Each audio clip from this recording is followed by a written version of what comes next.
todo este trabalho que aqui está sendo cantado é baseado unicamente na palavra de Deus, e esta é a razão para estarmos aqui.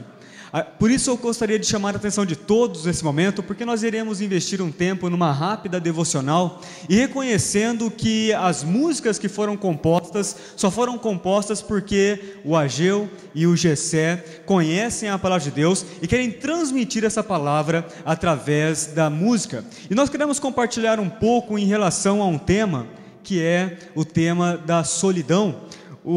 Quando eu observei, desde o começo, quando conheci primeiro o Ageu, sua família, depois o Gessé, fica nítido e claro neles o ritmo que eles tocam, que é um ritmo gostoso e envolvente. Muitos até falam, não, eu não gosto muito porque eu sou da cidade, eu não sou caipira, né? No entanto, todo mundo tem um pezinho lá na roça, e o ritmo sertanejo nos nossos dias está um pouco mais na moda. Eu particularmente gosto, né? Acho muito interessante, e a gente pode relembrar talvez algumas histórias dos nossos avós, pais, pessoas que moraram na roça, trabalharam com o campo, com animais, e todos nós, eu penso, a maior parte de nós tem algum tipo de contato com a roça. É verdade ou não é? Quem aqui tem o contato com a roça? Quem já montou em cavalo? Quem já caiu do cavalo? Olha aí. Quem já levou um coice de um cavalo? Olha aí.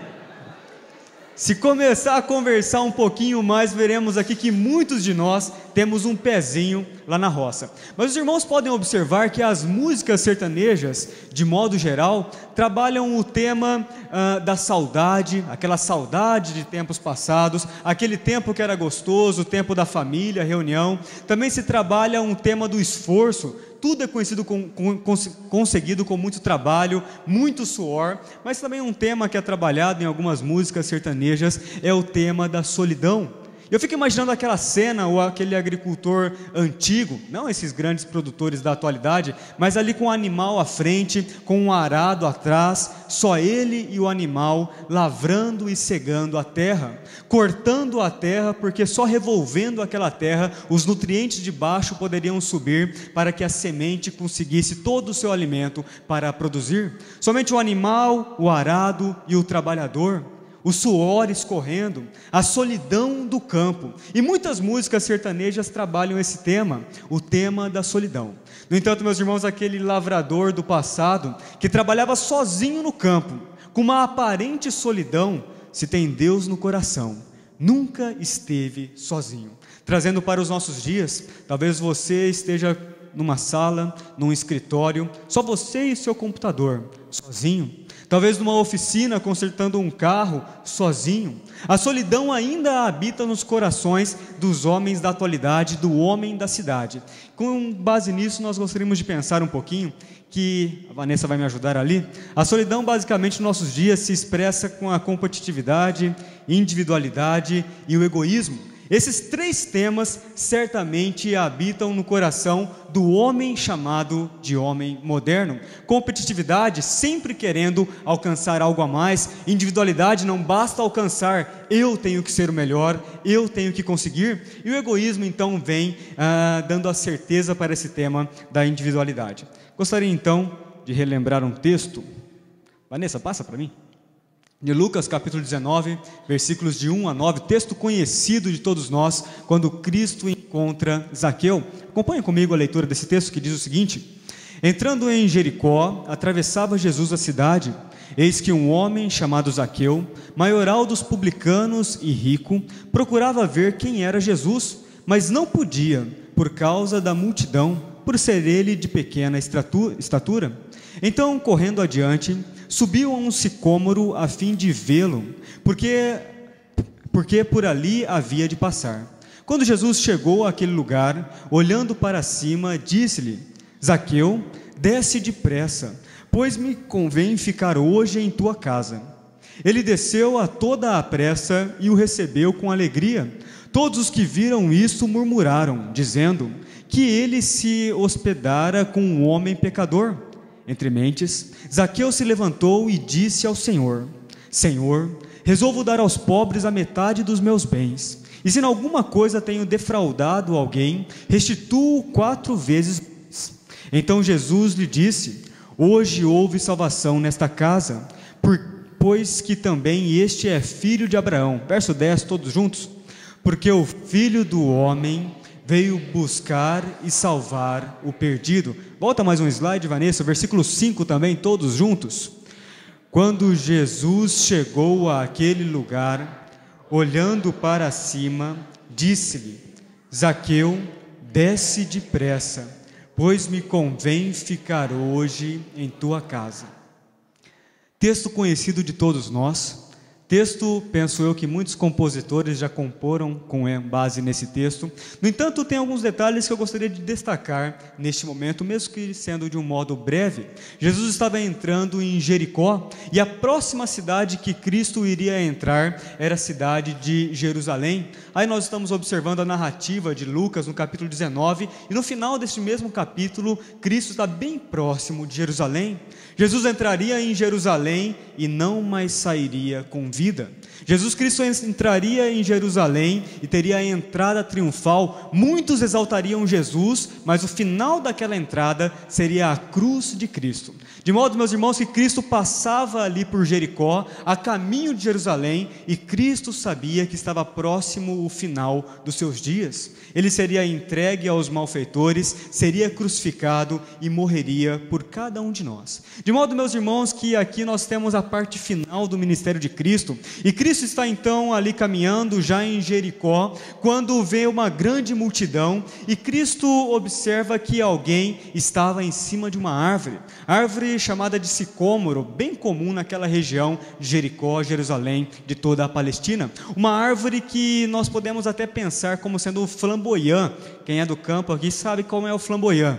Raiz bem profunda, uma copa bem longa, de modo que as pessoas poderiam subir e até avançar um pouquinho para ver a carreata não, né? Aonde as pessoas estavam passando. De modo que nós vemos aqui Jesus nesse cenário andando e vê que algo diferente está aos seus olhos. Um homem já mais velho que subiu numa árvore. O texto nos diz que este homem era de pequena estatura, talvez aqui do meu tamanho, ou de alguém que é menor ainda, mas não conseguiria ver através da multidão.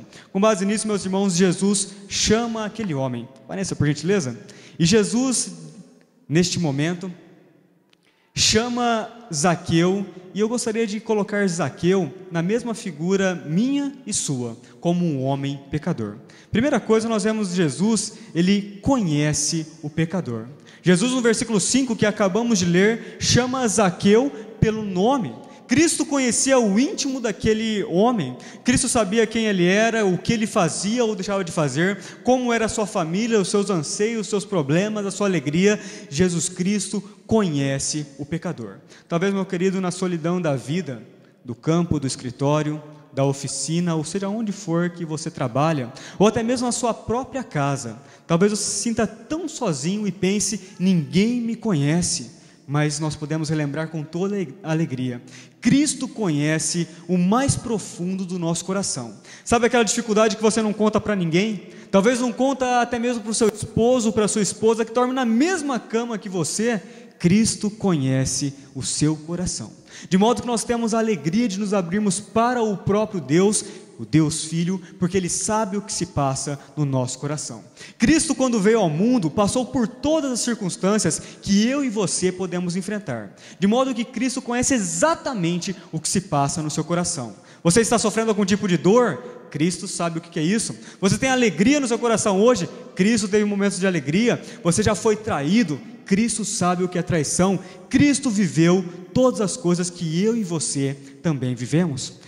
Na sequência, nós também podemos observar que Cristo conhece o pecador, mas Cristo chama o pecador. Cristo fala: Zaqueu, desce. Zaqueu, venha comigo, porque hoje eu irei jantar na sua casa. Nós temos aqui diante de nós, além do personagem central que é Cristo, um personagem que também estava naquela multidão, que eram os fariseus. Os fariseus eram grandes conhecedores da palavra de Deus, mas apenas conheciam com o intelecto e não com o coração. De modo que quando Cristo fala: eu chamo o Zaqueu e irei estar na casa dele, muitas pessoas estranham.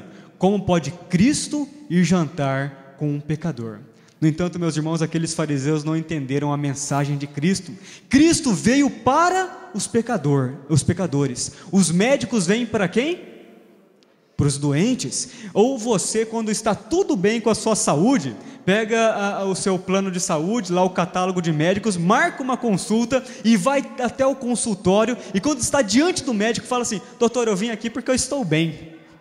Eu não tenho nenhuma doença, não estou sentindo nenhuma dor, não tenho nenhum problema. Eu penso que nenhum de nós, em sã consciência, faz isso. Bem pelo contrário, os médicos vêm para os enfermos. Cristo veio para os pecadores. Cristo veio ao meu encontro e ao seu encontro. Jesus Cristo conhece o pecador. Jesus Cristo chama o pecador. E por fim, terceiro aspecto, Cristo concede vida e paz ao pecador. Aquele encontro foi a portas fechadas. O que Zaqueu serviu para Jesus no cardápio nós não sabemos. Qual foi o rumo da conversa nós também não sabemos. Mas o resultado nós conhecemos. Zaqueu saiu daquele encontro e disse da seguinte forma: eu resolvo, eu tomo uma atitude. E o que eu farei é o seguinte: eu devolverei a todos aqueles que eu roubei alguma coisa, e eu irei restituir 4 vezes mais. Dizem que o coração das pessoas se converte com uma certa facilidade, mas o bolso é o último lugar a se converter. No entanto, nós vemos aqui no testemunho de Zaqueu que ele se entrega a Cristo e resolve colocar a sua fé na prática. A fé sem obras é morta. E a grande obra de Zaqueu nesse momento, demonstrando o seu conhecimento de Cristo, o seu aceitar a proposta de Cristo, é que ele se arrepende dos seus erros e resolve devolver o que ele havia roubado. Zaqueu era um publicano. Publicano é aquele que cobrava imposto, e aquele que cobra imposto não só nos nossos dias, mas desde o passado já passava a mão em algumas coisas a mais. Mas Zaqueu resolve, toma uma atitude, e Cristo concede vida e paz àquele pecador.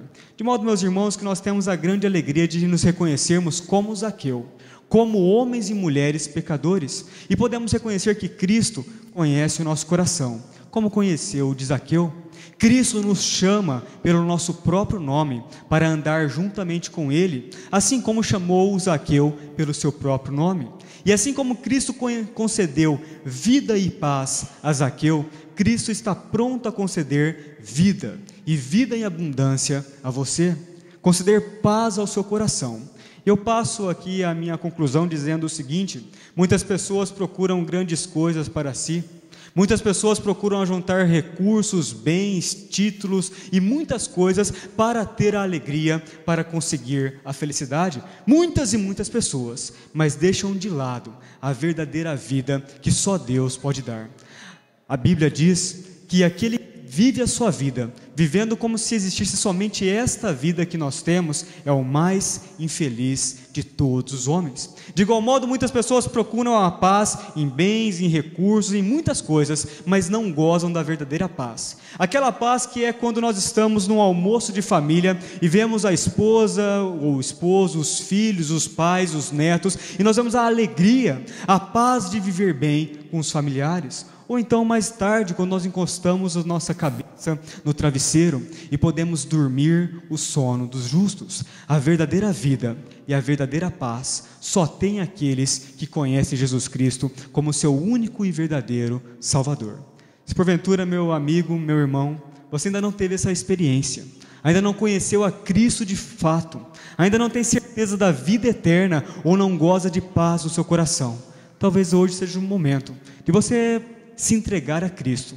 Nós podemos amar a Deus só por um detalhe: porque Ele nos amou primeiro, Ele nos conheceu primeiro, nos chamou primeiro e concede vida e paz a todos aqueles que temem o Teu santo nome.